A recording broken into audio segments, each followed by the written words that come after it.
blessings and grow in Dhamma, all of you. Today being the last day of this retreat together, are you starting to feel tired or bored of listening to the Dhamma? Are you feeling full of Dhamma yet? So we see that Venerable Ajahn Anan isn't here. He's in the city of Rayong for an event because he's the advisor to the regional ecclesiastical head, and so he has to go. And so he invited me to come talk Dhamma with you. And the last occasion when I came to talk Dhamma with you all, I gave the wrong name for the Arahant monk. The monk that I was referring to is actually called Venerable Bahiya, but I gave the name Dui, who is another Arahant. But the Venerable Bahiya, he was the declared foremost in quickly attaining, or the foremost in quick knowledge. So we see that conditioned formations are impermanent, not being able to remember something. And when we have this either remembering or not remembering, we observe it. So sometimes we can recall what happened yesterday, but we can't recall everything. There's no need to talk about our previous lives or a long time ago, but even just what happened yesterday, some of it one can remember and some one can't remember. Like when you woke up or got out of the car, then what did you do after that? Sometimes we don't remember. Or 1 year ago, it's even harder to remember that. Or we go back to the time when we were a child, going to school, and we can't remember some of what happened. Some people with a good memory, they can recall many things, but those who don't have a good memory, they can't remember. Like, what did we study when we were a child? We can't remember. So we see that memory is impermanent. Sanya, perception, memory is impermanent. It's not lasting. So we make effort to have mindfulness, but sometimes we don't remember. And so this is the quality of sanya. Our brain is not able to recall certain things. So it's not the same as a computer. Like a computer can have many millions or billions of bytes of storage, or megabytes, gigabytes, and so on. But the brain, it's maybe not so much. So therefore, if we don't remember something, we see that truly it's impermanent, truly not lasting. There's no need to worry about it, but establish mindfulness in front of you. Practice right here, right now, with Bhutto, Bhutto, and keep practicing like this, keep training the mind like this. There's no need to doubt about what happened in the past, no need to worry about the future, but establish the mind well in the present as best as you can. And you keep practicing, and you do your best with it. And you try to make your effort and perseverance with regard to mindfulness to make it useful, not just messing around or playing around, but to really sincerely set your heart on the practice to cultivate these qualities. You get to practice with Venerable Ajahn Anan for this 9 or 10 day period, and you set your hearts on it. You don't send your mind outside. And in this way you can have knowledge and understanding. The fruits of Dhamma practice arise. And so we strive to practice continuously and evenly. And you see that, well, in this year or this retreat, you have got just this much. But then you do it again. Next year, there's another retreat. And so you keep applying yourself And then one day the mind gathers together, and then you see the fruits of your efforts. You see the fruit of all the merit you've made. So we can look at the example of Venerable Bahiya. So Venerable Bahiya, speaking about him last time, that he was the foremost in quick knowledge, or quick attainment.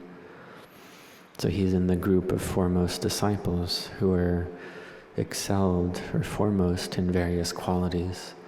So the quality that Venerable Bahiya excelled in was quick knowledge, quick attainment. So hearing the Buddha, he was able to give rise to knowledge very quickly. And so we see that this is based on previous karmic causes that were made. So we see that, why was he able to know the fastest out of all the disciples? What karma did he do? And so there's this, there's the story of Venerable Bahiya's past, and it's an interesting story. So you might be bored of listening to Dhamma, so I'll tell you this story this morning. So we take a look at the text. The story is about the Buddha and his disciples from the commentary to the main text. And we have the Jataka tales, and we have the story of Venerable Bahiya. So it was during the time of the Buddha Padamutara. It was many eons ago, a long time ago. It's not during our fortunate eon where we have various Buddhas like Buddha Kakusandasa, Buddha Kassapa. We have our Buddha Gautama. And then there's one more Buddha to come in this fortunate eon. So there are 5 total. And the next one yet to come is Venerable Maitreya. But the story about Venerable, in the time of Buddha Padamutara with Venerable Bahiya, that was many eons ago. And during that lifetime, Venerable Bahiya was a child of a wealthy family, and when his father died, he received the inheritance from his father. And it was during the time that Buddha's dispensation where the Buddha Padamutara was praising his disciple who was foremost in quick knowledge. And Venerable Bahiya had a lot of admiration for that monk. The Buddha was able to speak just one teaching, and that monk understood quickly.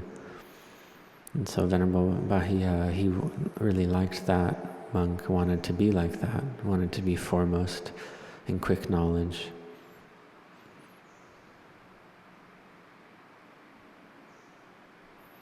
So we see that these kind of wishes or wanting, we need to have this wanting or aspiration first. It's not that it's all defilement, it's not like that. Just like all Buddhas, they need to want to become a Buddha first.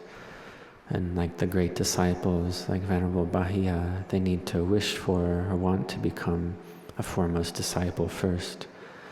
And then over the course of a great many lifetimes, they don't throw away that aspiration, but they make effort to the fullest of their ability. It's just like all of you sitting here. You have this wanting or aspiration to know the Dhamma, to see the Dhamma, or you wish or aspire to see the end of the defilements like the great masters who've come before us, just like in the Buddha's time. And so based on that, you have effort and perseverance. Whatever obstacles arise, you don't give up. You don't discard your aspiration, but you persevere to have mindfulness, to have effort, to contemplate, to give rise to wisdom in order to overcome, pass through these obstacles. And we can just look at the example of this when you come on retreat. So you have this effort to come on retreat. So if you're in Malaysia, you're in Singapore, you want to come pay respects to Venerable Ajahn Anan, want to come on retreat here, want to gather and do merit. But then if you think to yourself, oh, I'm very busy, have to do this or that, it's not convenient, I feel tired, and then you don't leave where you are, and that means the intent is not sufficient to reach the monastery. So this is a comparison, and our Dhamma practice is the same way.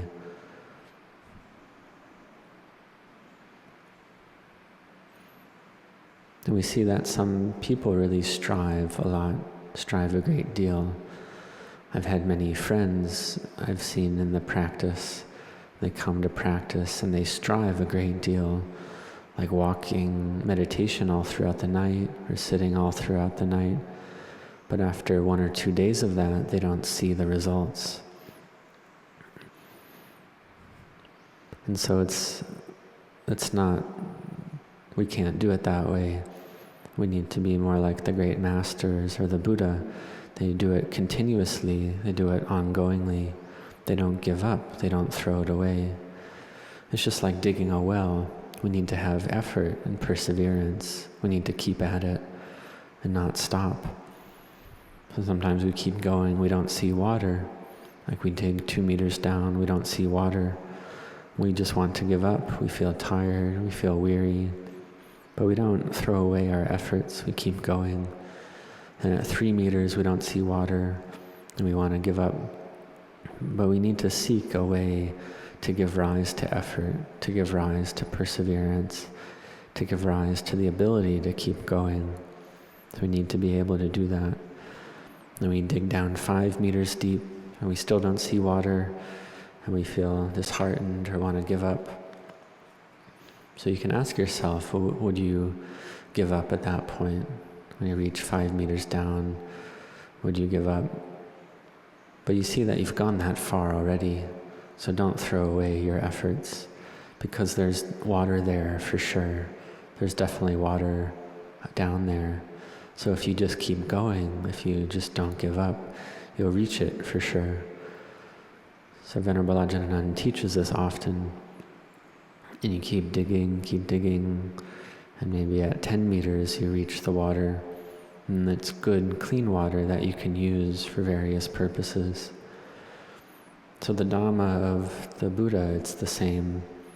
So we keep on having effort, we persevere, we don't give up, and we'll reach the goal for sure. The goal is there for sure. If we don't see it yet, it just means that our efforts have not yet been sufficient. The 5 powers are still weak. And so we have effort, we persevere. This is important.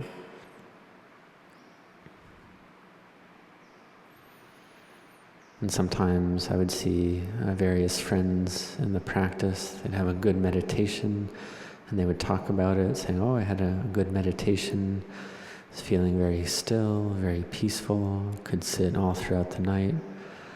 But after, or not that many days go by, and they start to feel weary, bored of it, and they just give up, they stop doing it, and so they don't get the results. So the Dhamma of the Buddha, we keep at it, we keep practicing.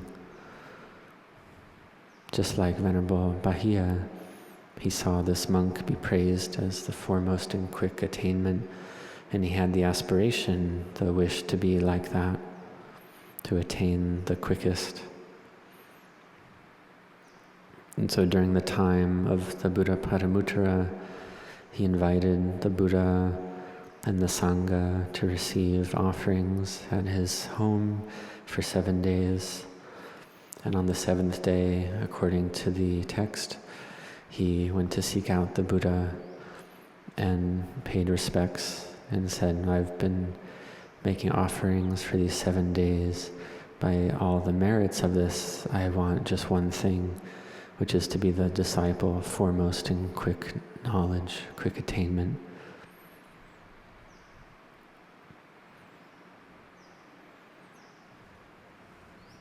So he said, I want to be that disciple who's foremost in quick knowledge. So he established that aspiration, and the Buddha Paramutara rejoiced with this aspiration. And for the rest of that lifetime, Venerable Bahiya cared for the Buddha, the Sangha. In the end, the Buddha Paramutara passed away, Venerable Bahiya passed away, and Venerable Bahiya was reborn in heaven according to the text. And he would alternate between heaven, the heavenly world, and the Brahma world. He would cycle between those, and he never went to hell. And that's the benefit of making parami with the Buddha. And we may believe this, we may not believe this, but just listen first. This is something in the text. And so a Buddha interval passed, the time between Buddha dispensations passed, and it came to the time of Buddha Kassapa, where Venerable Bahiya was reborn in that dispensation. It was during the dispensation of Buddha Kassapa, but he did not meet Buddha Kassapa because it was after the parinibbana of Buddha Kassapa. But the Buddhist dispensation was still active, was still there. But he saw that at that time the Buddhist dispensation was degrading. It was becoming less well established or degrading. And he saw that the people practicing, they were lacking restraint, lacking sincerity, and he felt sad and dispassion towards this. He thought, well, why are these people not sincere? Why are they not applying themselves? So he felt sad and weary, dispassionate. So at that time he had 6 friends, and none of them were ordained yet. But he took these 6 friends to go bow at the chedi of the Buddha Kassapa. And next to that chedi there was a mountain. So he led all of his friends to that mountain, and they climbed up the mountain. And this mountain was very hard to climb up. It had a lot of bamboo. There was a bamboo ladder that they used to go up the mountain. And they reached the peak of the mountain, and once they reached the peak, they destroyed the bamboo ladder so that it was impossible to get down. There was no way down. And they were firmly intent and sincere to practice. So all 7 of them at the top of that mountain. And the first member of that group, very sincere in their practice, firm in their effort, realized arahantship according to the text. And according to the text, he gained the 4 jhanas, the 5 samapatti, the psychic powers, and he was able to fly or fly through the air. So we hear this and we can contemplate it. So this individual, he would float or fly to go get food on alms round, and then he offered the food from alms round to his 5 friends. But the 5 friends didn't accept that food because they had this firm intent to go up the mountain to reach the peak, and then if they didn't yet attain to the Dhamma, they wouldn't eat. So they had their heart set on not eating. And the Arahant who could fly to get food, he couldn't change their minds and he couldn't force them. So on the second day, the second member of the group realized anagami, or non-returner, and he also had jhana and psychic powers, and he was able to fly as well. So he could get food, but again the 5 remaining friends wouldn't eat the food got by the other friends. And the other 5 strived and practiced, but they did not succeed in that lifetime. So all 5 of them died practicing, and they didn't eat or drink anything, so they all died without attaining to anything in that lifetime. So here we see that this important point that whether it's the time of Buddha Kassapa or the time of Buddha Paramuttara, Venerable Bahiya had his mind set on doing goodness of various types of merit. In the time of Buddha Paramuttara, the merit he made had the fruit that he alternated between the heavenly world and the Brahma world, and he didn't go to the lower world. And if Venerable Bahiya didn't have the determination to realize being the disciple foremost in quick attainment during the time of Buddha Kassapa, he could have attained, perhaps. He could have seen the Dhamma, but his mind didn't attain to the Dhamma because he was seeking after a special status or special quality, being the quickest attaining disciple. And so therefore he kept on being reborn, born and dying, because it hadn't yet reached the time for him to attain to the Dhamma. But his friends didn't have that aspiration or determination, and so they could realize the Dhamma before him, could realize arahantship. But it was just Venerable Bahiya. Venerable Bahiya had that aspiration to be the foremost in quick knowledge. And so it comes to the time of our Buddha Gautama. So all those 5 friends died and were reborn in the time of our Buddha, this current dispensation. And there was another story with Venerable Bahiya after the parinibbana of Buddha Kassapa that caused Venerable Bahiya to have the kama to not have a robe. Because during the interval between Buddhas, there was no fully self-awakened Buddha, but there was a independent Buddha, or Pacceka Buddha. And so Venerable Bahiya saw that Pacceka Buddha and saw his cloth and thought it was quite a beautiful robe that the Pacceka Buddha had, and he wanted that robe. And so he shot an arrow at the Pacceka Buddha, and the Pacceka Buddha died, and then Venerable Bahiya took his robe. So we can make this observation that since being born in the time of Buddha Paramuttara, Venerable Bahiya had the faith to do merit, to do a lot of goodness with the Buddha. Then he alternated between the heaven realms and the Brahma worlds. And it was just this bit of greed that arose in his mind during the Buddha interval that led him to kill the Pacceka Buddha to get his cloth. And it was just from this quality of desire or liking, just this quality of greed is what caused this. So we really see the importance of having mindfulness, that all of you have been born in a time where you can meet with a great master, and all of you have well-established virtue. You're all Dhamma practitioners. And so this is how it is in this life. But in the future, we're not sure how it'll be. It might not be like this. We might not be able to observe our own delusion. And so we can fall into bad behaviors, bad actions like killing.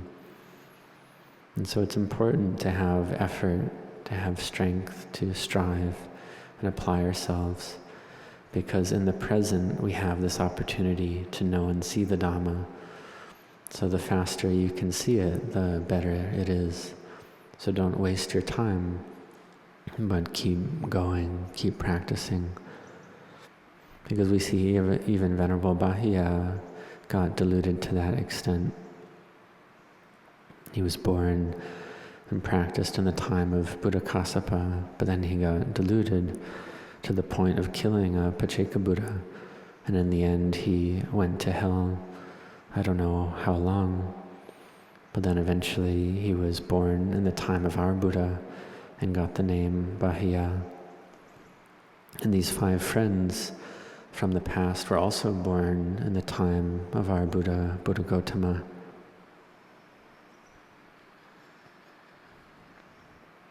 And so the first friend,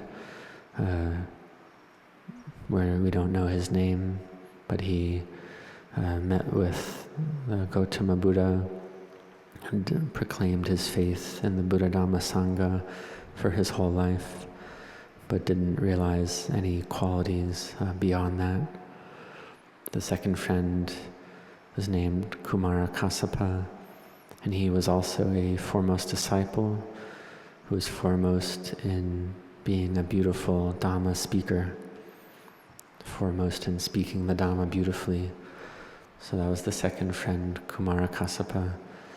Then the third friend, Dabba Malaputta, he was foremost in assigning dwellings. He was also an arahant. So we see that these various great monks, it's not that they're the best in every single quality, but they have one particular quality that they're the most excellent in. So like best in speaking Dhamma beautifully, or best in giving out or assigning dwellings. For instance, if lay people come to the monastery, they need a place to rest. Venerable Dabba Malaputta would find the most suitable place, the most convenient place for them to rest well, practice well. Or if great teachers, great monks visit, then he would find the most suitable place for them to stay, and show them to their dwelling, care for the dwellings. And then the fourth friend was not a foremost disciple. And then the fifth is Venerable Bahiya. So he was reborn as a son of a wealthy family, and he became a seafaring merchant, selling wares from the ships throughout the land of Suvarnabhumi, or Suvarna Bhumi. And where is that? Well, it's a region of Asia. So we have places like Thailand, Singapore, Malaysia, Laos, Vietnam, perhaps the Philippines, I'm not sure. So this is all Suvarna Bhumi, or Suvarnabhumi, saying it in the Thai style. And so as a seafaring merchant, Venerable Bahiya would sell his wares, but then there came to be a boat wreck, a shipwreck, and then he clung on to a piece of wood and was washed up on the shore somewhere in Suvarnabhumi. So he was able to survive, reach the shore, but when he reached the shore, all his clothing was gone. He had no possessions. His wealth was gone. He had no clothing. And he felt too shy to go ask for clothing. So he went to a tree and took some bark, and he turned that bark into his clothing, because he had no money with him, so he couldn't buy any clothing. But when he was wearing the bark, the villagers would give him food and drink and helped care for him. So we can observe this well in society, that any time someone does something unusual, then people can end up liking that or thinking it's something good and special. Like Venerable Bahiya wearing bark for clothing. He didn't have any money or any wealth to buy clothing, so he wore bark, wore tree bark. But then the villagers became quite interested in this and thought it was quite special and thought he was an arahant, or fully awakened. And it's the same then as it is now. So nowadays there's a lot of Dhamma online. Maybe people think that certain individuals are fully awakened or arahants, but their teachings don't line up with the great masters. Their teachings don't line up with the teachings of the Buddha. And so many people these days get deluded by that or lost in it. So we see that in the Buddha's time in the past, and now it's the same. And so Venerable Bahiya, he did this and deceived the villagers. So he didn't have, or he hadn't realized awakening, but many of these people thought he was awakened, and he gained a great many disciples. But then his friend from the time of Buddha Padamutara, who was an Anagami, this Anagami friend had been reborn in the highest Brahma realm, and that Anagami Brahma was thinking, well, how are my friends doing now? Where are they now? So that Brahma took a look and saw that Venerable Bahiya was practicing incorrectly. So this Brahma had been quite diligent and hardworking and had achieved brightness of mind through his efforts. But then he looked for his friends from his past, and he saw that these friends that he had practiced with, who had practiced all the way till their death because they wouldn't eat, even though he had got alms food, they wouldn't eat that alms food, and it was pure, but they wouldn't accept that food, and so they all died. And now one of those friends, Venerable Bahiya, was deceiving society. So that Brahma god went to talk to Venerable Bahiya and told him that you haven't achieved any noble qualities. You're deceiving the population. And Venerable Bahiya felt quite dispassionate. He felt like, what I'm doing is wrong. I don't have attainment. I'm deceiving people and receiving gifts and food from them. So he was dispassionate. And he asked his Brahma friend, what should I do in order to attain then? And the Brahma friend said, the Buddha has arisen in the world already. Go listen to the Dhamma from him. So Venerable Bahiya accepted this and was very happy that he could meet with the Buddha to give rise to true wisdom. And so he went to seek out the Buddha in the area of Savatthi. And when Venerable Bahiya met the Buddha was on alms round. And so Venerable Bahiya requested the Dhamma, but the Buddha said, I'm on alms round right now. Now is not the time for giving Dhamma. But Venerable Bahiya didn't accept this, and he requested the Dhamma 3 times. So out of loving kindness, the Buddha gave a Dhamma teaching to contemplate that all Dhammas are just as they are. When there's knowing, it's just knowing, seeing is just hearing, or seeing is just seeing, hearing is just hearing, sensing is just sensing. And so based on his past aspiration, based on his past merit, the aspiration to become the disciple foremost in quick knowledge, having met the Buddha, and the Buddha gave the Dhamma, Venerable Bahiya did indeed understand the fastest. He understood and realized arahantship right there.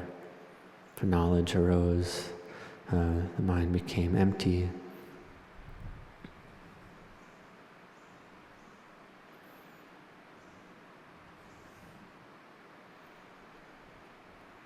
And so the Buddha taught, and his mind became bright. He was able to know and see quickly.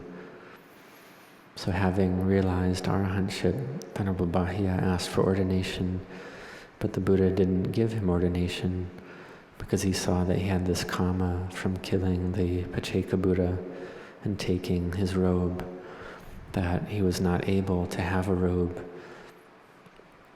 because it was this heavy karma. So he wasn't able to get a robe. So the Buddha instructed him to go seek out a robe, and if he couldn't get robes, then he could ordain. And so after this, Venerable Bahiya went to seek out a robe, and then a cow came and gored him and killed him. So the Buddha, having known that this happened, instructed his other disciples to set up a cremation pyre and cremate the body of Venerable Bahiya, who had succeeded in realizing his aspiration to become the disciple foremost in quick attainment. And so we see that this is what's written in the text. This is about karma, about the cycle of birth and death. And it's the story about how he got killed by the cow. It's a story about how attachment, things that are close to us, get carried over through the cycle of birth and death. Because this cow that killed Venerable Bahiya was in a past life where there was an incident, a karma he had made in a past life that led to a yaka, or ogre, a female ogre, to possess the cow, to make the cow go crazy, to then gore Venerable Bahiya and kill him. So this is the karma. She had a karma with Venerable Bahiya. Because we see that this yaka, or yakini, who possessed the cow, in a previous life, she was a female courtesan named Sobini. And Venerable Bahiya and his 5 friends deceived her and killed her in the forest in order to take her wealth. And so before she died, she gave rise to a mind state of ill will, of anger, thinking, well, I didn't do anything wrong, and these people kill me. So she determined to follow them, to hurt them, to get revenge. And so we see that this is an important point to take a look at, this quality of ill will, that when anger arises, we need to make effort to dispel it quickly so that we don't fall into wrong action. Because any wrong action you do, once it's done, it's done. You can't fix it. And then what happens after that follows the law of karma. It goes according to the law of karma. So for Venerable Bahiya, it's the same. This woman, Subini, reborn as a yakini, or female ogre, possessed the cow, and out of anger, having seen him, remembered him. Or it's possible she didn't remember exactly what he did or who he was, but because of the force of this karma, she gave rise to a mind state of anger or ill will, or didn't like him and wanted to kill him. And so the cow killed him.